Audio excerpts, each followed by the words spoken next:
Peace and blessings, everyone. I watched some videos today concerning people disputing and disproving and debunking the Bible. And it got me to thinking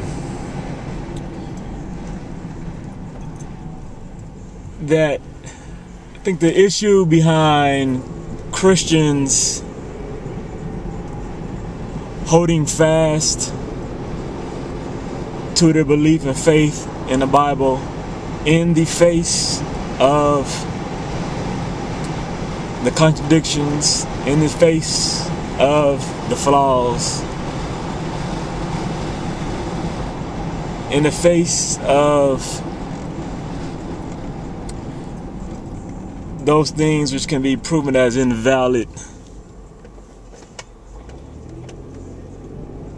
and in the face of truth. I think the issue is the fear aspect.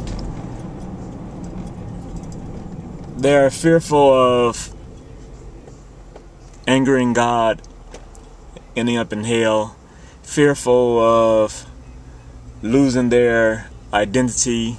You know, they have clung on.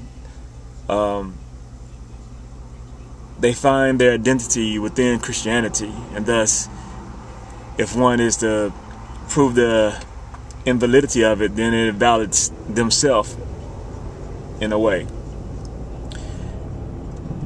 So there's this great fear. I'm on say it's fear. I think by classifying it as fear, it does them the best justice, and I think that's the way to approach it in giving unconditional love. Because if it isn't fear, then what is it? I don't know. Could it be ignorance? You know, ignorance is not knowing. But if one just reads the Bible themselves, then they do know. You know, and this is without trying to find an intermediary. You know, going to their minister, their preacher, their pastor, for them to explain it, or to go in some groups of people. You know, for somebody else, for a group of people to sway what they're going to believe. You know, I said plenty of times, you know, Christians ought to believe that they can sit with the Bible, sit down with the Bible themselves and read it and come to an understanding. And if they come away with seeing the flaws and contradictions, then so be it. And so that leads to this.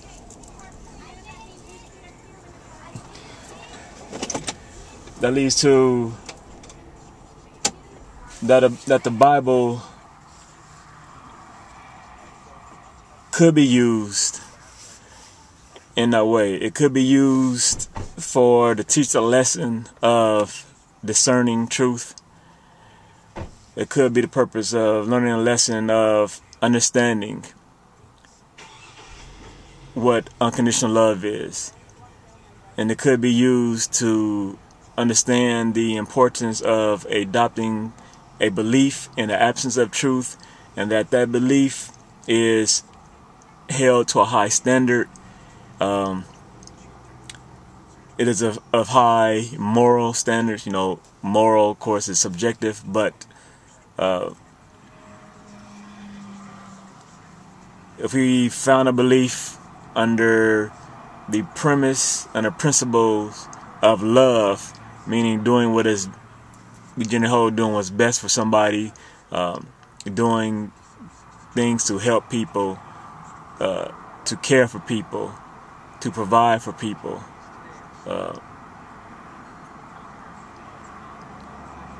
to bring comfort and pleasure and happiness to people.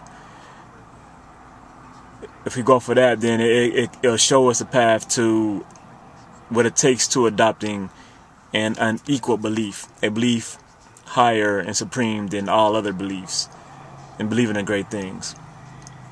So I believe this can be done by reading the Bible, and once again, by way of accepting the flaws, the contradictions, the confusion, the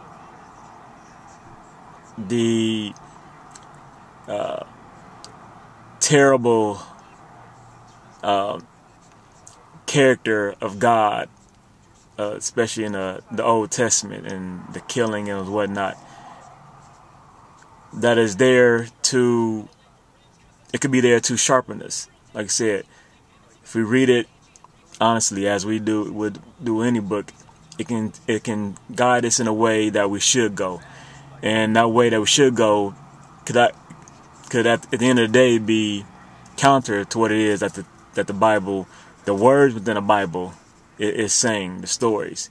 Like I said, it could teach us, the purpose is, hey, you gotta understand what truth is. So I gotta show you, I gotta give you some lies so you understand what truth is.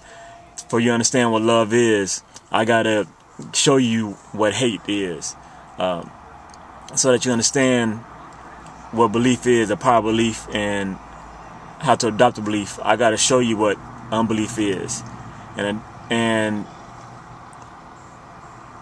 in a way, it's like sacrificing itself. Like the Bible is sacrificing itself to teach a lesson.